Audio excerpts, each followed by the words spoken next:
Well, I was born in Anderson and grew up in Anderson, so high school, elementary, and... Where'd you go to elementary school? Actually went to Whitehall and then Centerville when we moved out to what I used to call the country. And then where did you go to middle school? Lakeside. Did you have any idea there was a United Way or anything like this going around? Well, I did, because my father worked for Wamsutta, Springs Industries, Lowenstein, so the textile. But while he was working there, they would have those campaigns, and so he would talk a little bit about what the employees were doing to provide and be supportive of. So you saw some impact there. Where did you go to college? Anderson University during the 2-year stint, and then went to Southern Wesleyan. Graduated. At the time, I was working for Robert Gallant at Belk. Business was part of that mentality there and how we ran things, and I learned a little bit about being a buyer. And after I graduated, the assumption was I was going to go into the management trainee program, and so that was around the Gulf War time, and in '92, I think.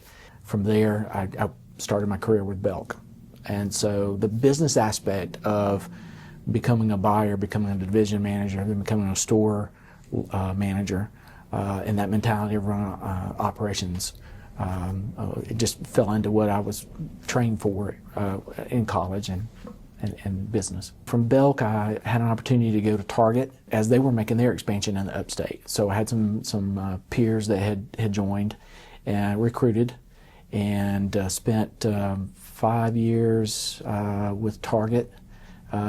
Finished up here in Anderson at the Target there. And then burnout from retail and a family, young family, so time spent. And that was at that point as retail started to change. You opened on Sundays longer, you stayed open later, and you started to see that wave of how e-commerce was starting to hit. And then had an opportunity to take a little time, and then got into the insurance world with, at the time, was Palmetto Insurance. Danny Walker and some others had started a Medicare insurance business. As the baby boomers were turning 65, and then how to leverage that online marketing for seniors. So I got into the aspect of working to help others, especially in the senior market. And as that progressed, and then that business was sold based on the book of business and things of that nature, the opportunity came about to kind of fully get into the nonprofit world by joining the Anderson Chamber. And what did you learn moving from retail to the insurance to the nonprofit world? The captive audience of retail is someone specifically came in looking for something that they were wanting, or that you were able to market in a way to tell a story so that they wanted that particular item. In the nonprofit world, it did go back to the storytelling and the story that you were able to communicate to others about your organization or your 5 pillars or your focus areas and the work that you were trying to do.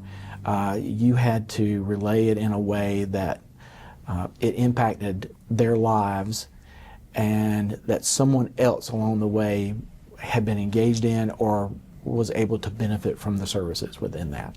And that from any nonprofit and the services, in human services to others.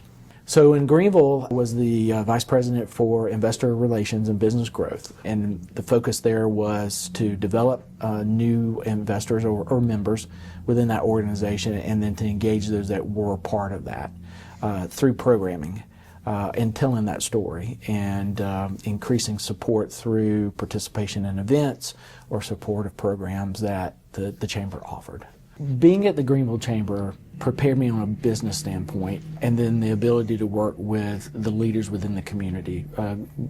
Greenville being a very vibrant community that is growing daily, with the number of headquarters that are there within that may have North American headquarters. It gave me the opportunity to connect with those within the business community and the nonprofit world, because we were all intertwined in many ways.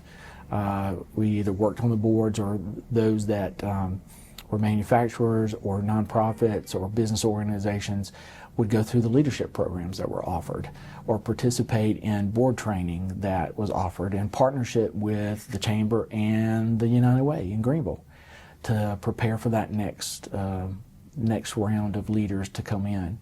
So my heart's always been in Anderson, and my wife and I and family lived here. A lot of people know your wife. Remind people who your wife is. So, yeah, my wife is Elizabeth Capell, and she works at Medshore Priority Ambulance. Been there for quite some time, working with Greg Shore and his family.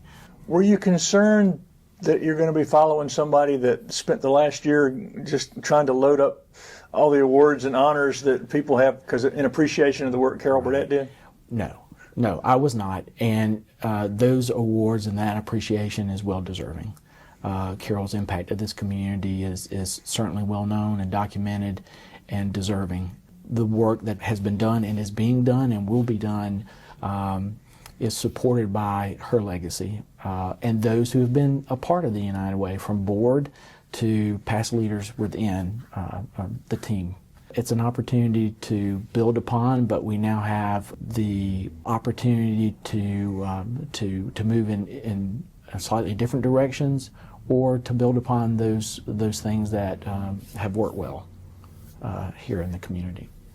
Do you have any visions and goals you're already starting to see develop that you would like to see done with the United Way in Anderson?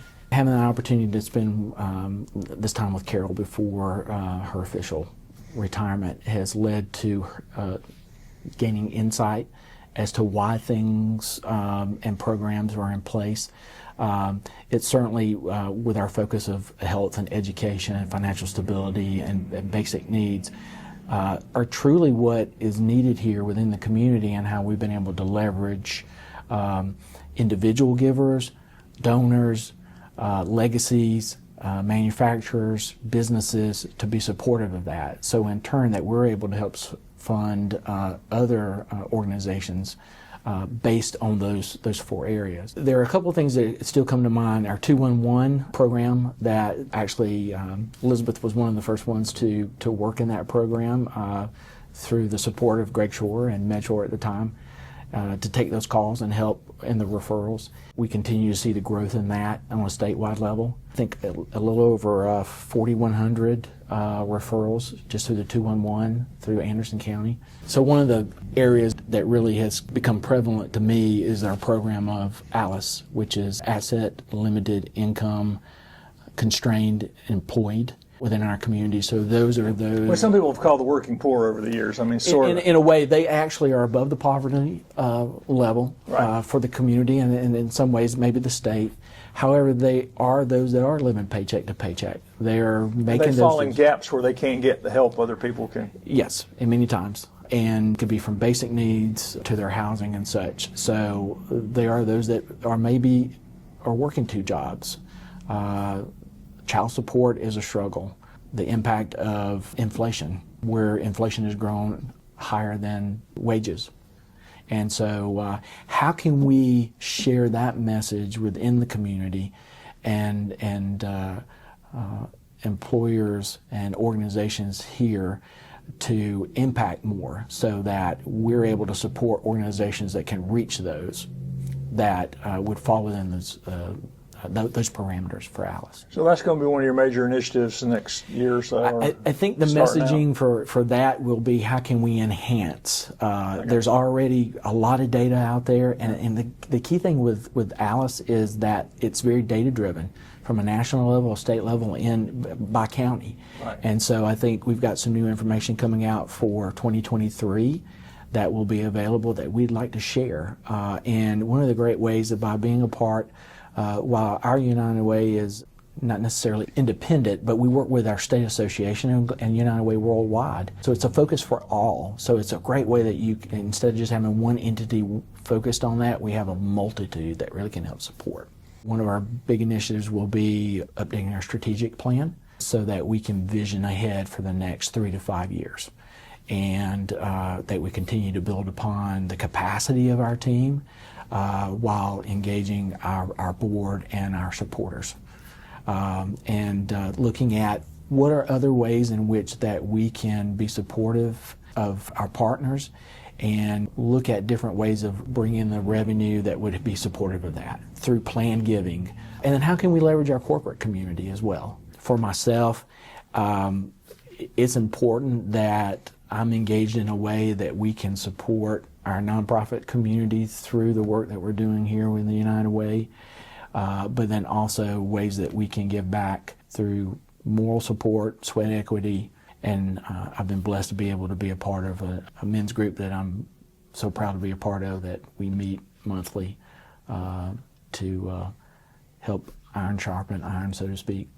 But, you know, for me, I shared this with the team the other day, and it kind of a mantra is you know, be proud of the work you do, the person you are, and the impact you make. And so that's where I'd like to start and continue on in the work that I can do here at the United Way.